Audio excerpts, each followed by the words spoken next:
Kengan Ashura surgiu com uma proposta muito clara, nos mostrar o lado negro da economia japonesa, mostrando como a economia, o submundo do crime e o cenário de artes marciais como um todo estão interligados em um mega projeto de entretenimento conhecido como as partidas Kengan, que de quebra ajudam no equilíbrio da própria economia do país. Qual a forma mais eficiente de se resolver um conflito?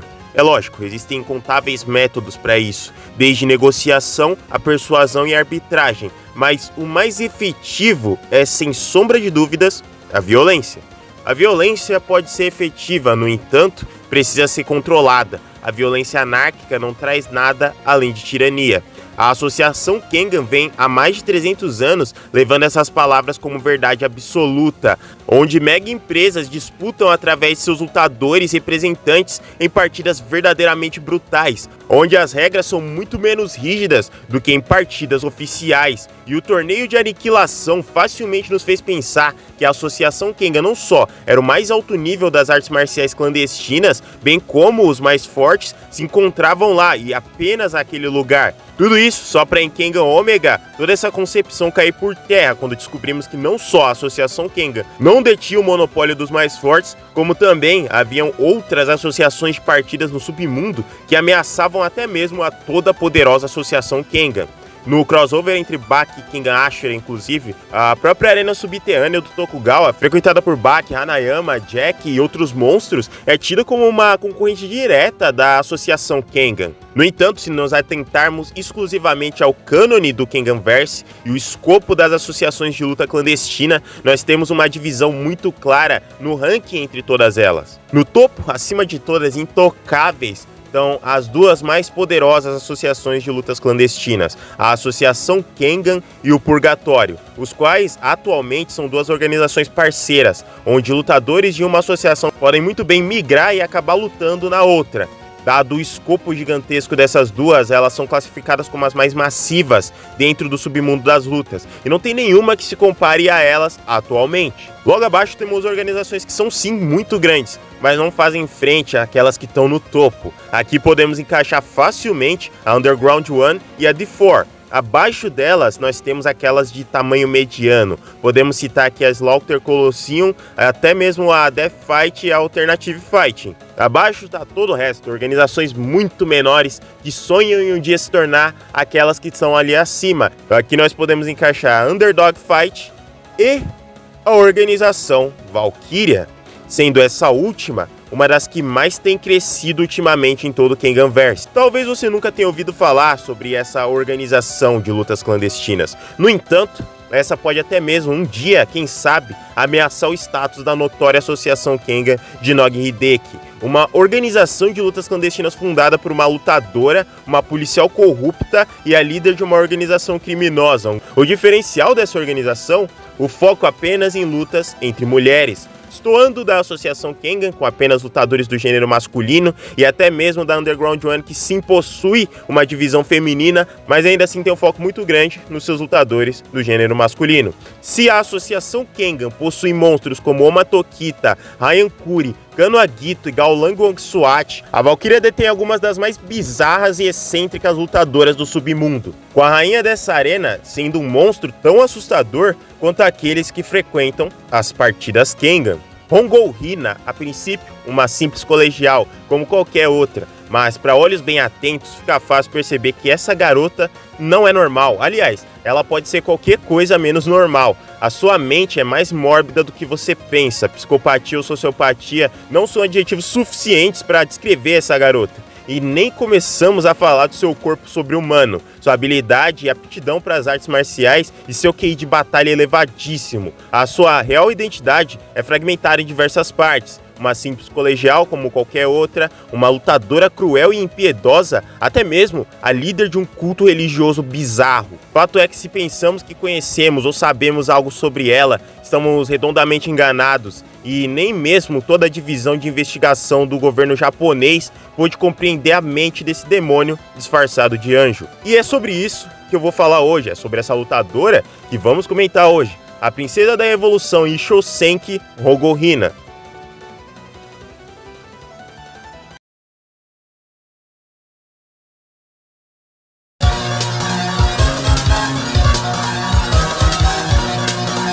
O mundo é um inferno. Essa é uma frase com um significado um tanto quanto interessante. O Exército de Deus foi um culto religioso sinistro fundado por Takahashi Shogen. Não se sabe tanto acerca de sua doutrina no que tange o mais complexo, a não ser o básico de que era um culto que a princípio buscava pela salvação da humanidade. No entanto, o que no início era um mero grupo religioso inofensivo como qualquer outro, cresceu tanto e criou tantas raízes a ponto de se tornar uma seita com conexões em todo o submundo e até mesmo com uma influência se estendendo até o exterior. Com essa em seu auge, possuindo até mesmo uma divisão militar e uma divisão de pesquisa científica. 3 anos antes dos eventos de Chosenki, o Exército de Deus planejou um ataque de caráter terrorista utilizando armas biológicas poderosas. Tudo com o discurso de alcançar a salvação da humanidade, é lógico, né? No entanto, o ataque foi abortado devido ao falecimento precoce e misterioso do fundador da seita. Então a seita como um todo fora desmantelada. Mas o que leva uma seita a chegar a um ponto tão radical e bizarro como esse? Armas biológicas, formação de exército, até mesmo a guerra contra o governo, eles estavam planejando. Qual seria a origem de todos esses pensamentos extremamente mórbidos? O líder supremo de fato depositou cada gota do seu ser na busca pela salvação da humanidade. No entanto, ele só começou a tramar por uma insurreição armada e violenta depois que ele adotou ela. Aquela garota mudou ele. Hongo Hina é a filha adotiva do líder do culto do Exército de Deus, bem como uma das poucas remanescentes do culto. Ela aparece pela primeira vez logo no primeiro capítulo do mangá de Chosenki. Em uma arena da organização Valkyria, de um lado nós tínhamos a notória gênio desgraçada do boxe, a Tojo Han, a campeã da divisão do peso super pena pela WWBC. Possuía em seu cartel 8 vitórias e 2 derrotas, sendo uma dessas derrotas por quebrar as regras. A sua licença de lutadora fora cassada após ela ferir brutalmente uma oponente, a forçando então a participar de partidas no submundo. E em contrapartida, do outro lado da arena, a princesa da revolução, Hongo Hina, a qual não era uma campeã de nenhuma modalidade como a sua oponente. É sério, ela nem sequer aparentava saber dar um soco. Ao olhar a aparência das duas, qualquer um apostaria tudo que tem na boxeadora. Qualquer pessoa com um mínimo de cérebro faria isso, é óbvio. O porte físico, a envergadura, a notoriedade, tudo na Tojo Han era infinitamente superior a uma simples colegial. A Han, sabendo disso, ficava tranquila. 5 milhões de ienes como prêmio para derrotar uma pirralha? Seria uma grana fácil. Ela mesma menosprezava sua oponente, a chamava de fraca e pretensiosa por sequer pensar que poderia entrar no mesmo ringue que ela. Cada uma ia pro seu corner, mas de repente a Han ouvia a Hina dizer alguma coisa. Ela olhava e, bem, devia ser coisa da cabeça dela, né? É óbvio. É só que, de repente, por acaso, ela meio que pensou ter ouvido a Hina dizer que ela era lerda. Como isso era possível? A Han subitamente mudava para uma feição sinistra. Se era assim, então ela ia mostrar para aquela novata o perigo em que ela se encontrava e ela iria simplesmente esmagar ela.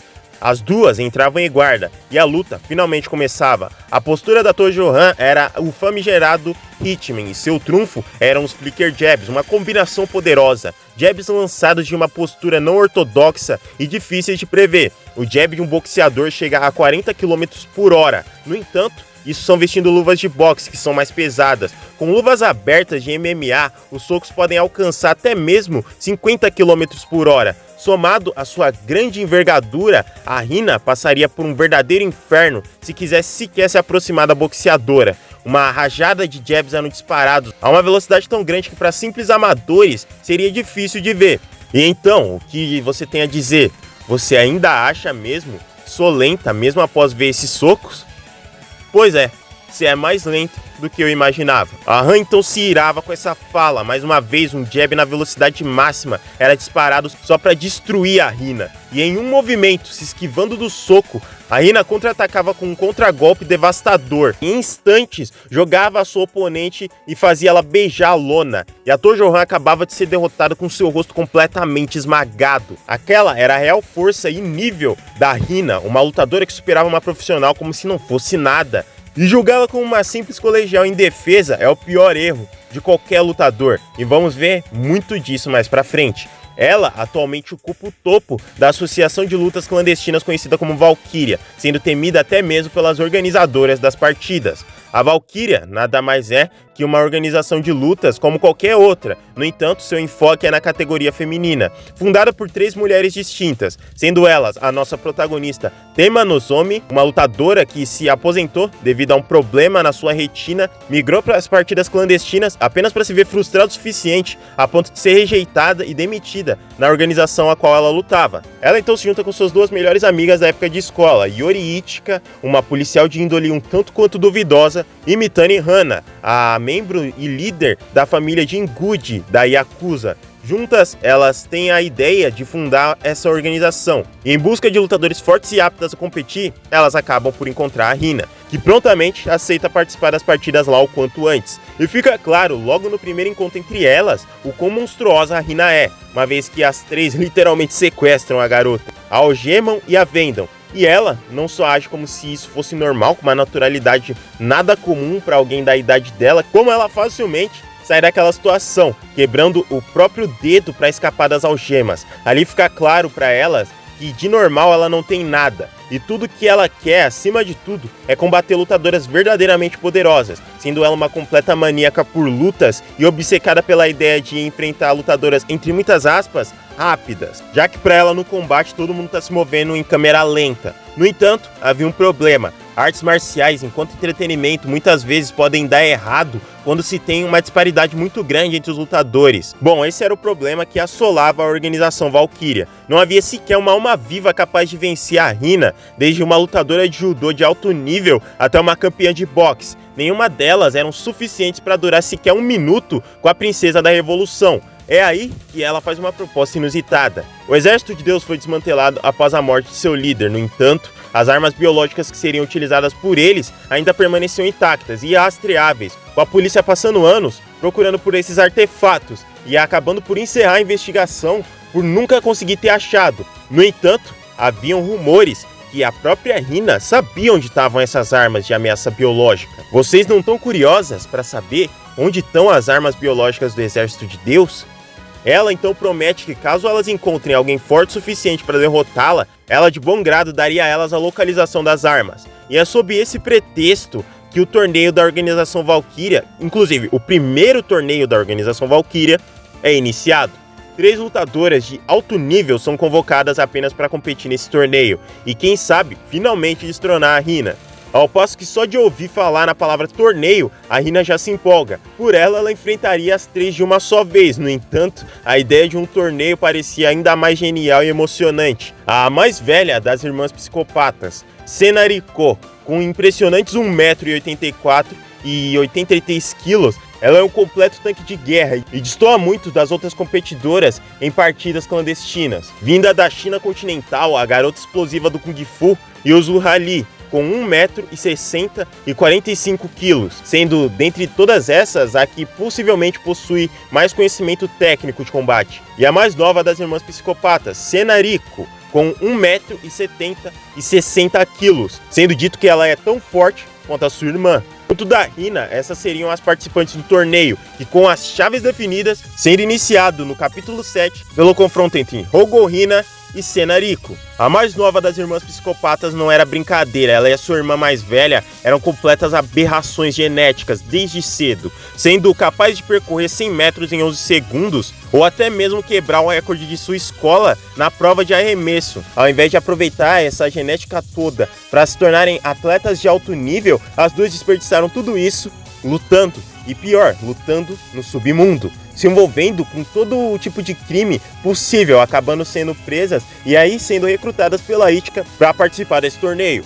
As duas entravam em guarda e ao iniciar a partida, sem perder tempo, a Riko avançava e ela e a Rina se golpeavam ao mesmo tempo, com ela tomando dano enquanto a Rina bloqueava, mostrando claramente a velocidade de reação da Rina, mas alguns golpes eram disparados pela Rina pegando em cheio na Riko. No entanto, aquilo não passava de uma estratégia e ela prontamente encurtava com uma cabeçada. Luta é mais sobre coragem do que sobre técnica em si. Vamos lá, cerre logo esses seus malditos dentes. Um frontal chegava jogando a Rina para longe. Ao mesmo tempo, a Riko encurtava com um soco e se esquivava do contragolpe. Em questão de instantes, ela já havia se adaptado ao estilo de luta da Rina, bloqueando os golpes e chegando com uma joelhada no estômago. Se a Rina tentava se aproximar, então outro frontal chegava. Soco de direita, soco de esquerda, cotovelada de direita, joelhada de esquerda e cotovelada de esquerda. Tudo isso era utilizado para formar o seu trunfo. Carnage Rush, uma barreira de golpes intransponível que não para até o fôlego da Riko cessar. A Rina podia ser a campeã invicta daquele local, mas ao bater de frente com uma lutadora daquele calibre como a Riko, ela estava facilmente sendo dominada, ela não podia fazer nada. Pelo menos é isso que a gente pensava, é isso que a gente imaginava. Em uma fração de tempo ínfima, em um ponto cego onde os golpes não cobriam, no time correto, um soco era disparado pela Rina e pegava limpo. Ela havia se defendido de todos os golpes jogados e ainda por cima contra-golpeou. Agora seria a vez da Riko ser pressionada. Em um movimento estranho, a guarda da princesa da Revolução era abaixada, como se ela estivesse preparando algo muito específico. A Riko, convencida de que essa era a oportunidade perfeita para acabar logo com aquilo, atacava com um soco e uma joelhada só para reiniciar o seu brutal Carnage Rush. No entanto, antes mesmo daqueles golpes chegarem na sua oponente, ela já estava sendo arrebentada por um único golpe no estômago, o qual ela nem sequer tinha visto chegar. No desespero, ela jogava um soco, mas a Rina apenas mitigava o dano girando e rapidamente se posicionava com uma chave de braço impecável, destruía o braço de sua oponente. Assim, vencendo a primeira partida do torneio, todos estavam chocados com aquilo. A Riko não era fraca de forma alguma, mas ela não só foi facilmente subjugada, como o último movimento foi algo fora do padrão, coisa que você só vê em filme. Ela então avançava para as finais, com a partida seguinte sendo entre a Yuzuru Ali e a Sen Riko. Uma partida um tanto quanto interessante, porém terminando com a vitória da Lee, que seria a tão aguardada oponente que liquidaria a Rina. Afinal, ela não só estava de olho no prêmio inicial de 5 milhões de ienes, como também lhe fora prometido pela Nozomi um adicional de mais de 1 milhão de ienes. Era de interesse da Nozomi, Ichika e Hana que a Rina perdesse, não só pela questão das armas químicas que ela revelaria a localização, como isso beneficiaria a organização Valkyria como um todo, uma vez que ter a Rina como campeã indiscutível, que sequer havia passado por qualquer dificuldade contra seus oponentes, seria de péssimo tom, tanto para a audiência quanto para os apostadores. Ali seria então a encarregada de acabar com esse reinado da Rina. E no capítulo 13 a luta finalmente aconteceria. Na arena, ambas se olhavam e se estudavam por um bom tempo, até a Yuzuru Ali tomar a iniciativa, pintava um soco com a esquerda, obrigando a princesa da Revolução a levantar a guarda, apenas para poder pisar e esmagar o pé da Rina com um Zenjiao, uma técnica do Kung Fu capaz até mesmo de rachar o solo quando bem executada, aproveitando então para disparar diversos socos em sequência na sua oponente, que conseguia sair com um contragolpe. No entanto, o estrago já estava feito, com o pé esquerdo da Rina ficando gravemente ferido, ao passo que mesmo se ela quisesse não poderia chutar com esse pé, além de não conseguir manter bem o seu equilíbrio e o centro de gravidade. Sua perna esquerda está inutilizada, além de sua perna direita não poder manter o seu equilíbrio. Tudo que você pode fazer é me atacar com seus punhos, e mesmo se contarmos os seus cotovelos, esses 4 pontos de ataque são iguais a nada. E é aí que em um instante, Ali estava sendo chutada pela mesma perna que ela julgava ter inutilizado. Como era possível? Como ela poderia sacar um chute desses do absoluto nada, com aquele pé machucado? Mas não parava por aí. O frontal via logo em seguida, devastando a Yuzuru Ali, que voava com o golpe.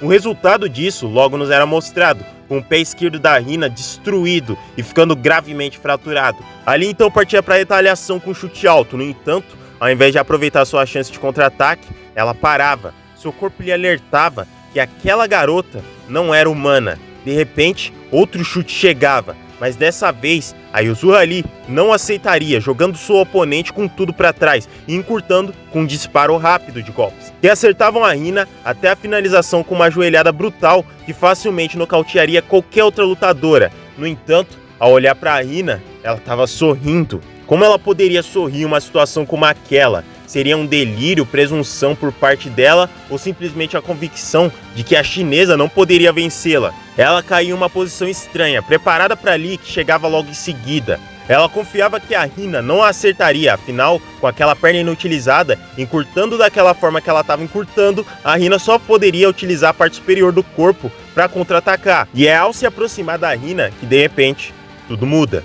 Mais tarde, após o fim da partida, foi perguntado o que aconteceu para Lee no momento em que ela avançou contra a Hina. E ela respondeu que tudo que ela viu foi um feixe de luz gigantesco passando por ela. A Hina simplesmente forçava seus tendões e músculos ao limite, apenas para disparar um soco limpo, uma técnica chamada Thunder Heaven, de um estilo de combate conhecido como Rikudou, o mesmo estilo de combate ensinado na divisão de combate da seita do Exército de Deus, o qual, não só por acaso, a Hina era a aluna número 1, dominando com maestria o estilo de combate. Por um instante, após receber o golpe, a Yuzuna Lee permaneceu intacta, como se nada tivesse ocorrido. Ela mesma se perguntava o que havia acontecido ali. Será que o golpe não tinha pego em cheio como ela pensava? Isso até o efeito devastador da técnica se abater sobre ela, a destruindo, não só dando mais uma vitória para a Princesa da Revolução, como também fazendo dela a primeira vencedora de um torneio realizado na organização Valkyria. O evento era encerrado tendo sido um sucesso em audiência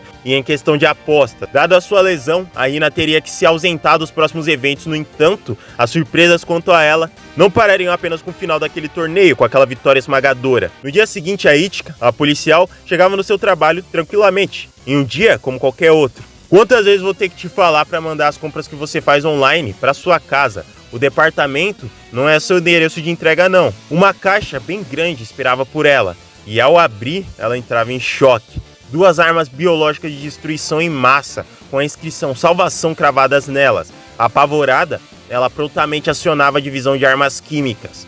A Hina então, durante a noite, pensava no torneio. Lá ela havia enfrentado oponentes verdadeiramente formidáveis. Foi a primeira vez em muito tempo que ela via oponentes tão fortes. Ela estava empolgada, mesmo estando lesionada. Ela mal podia esperar para lutar novamente. E assim ela dormia, com a cena nos mostrando diversas armas biológicas ao lado da sua cama. As mesmas armas que a polícia tentou encontrar por anos. As mesmas armas que o Exército de Deus planeja usar para uma insurreição. Todas essas armas estavam ali, junto da filha do líder da seita.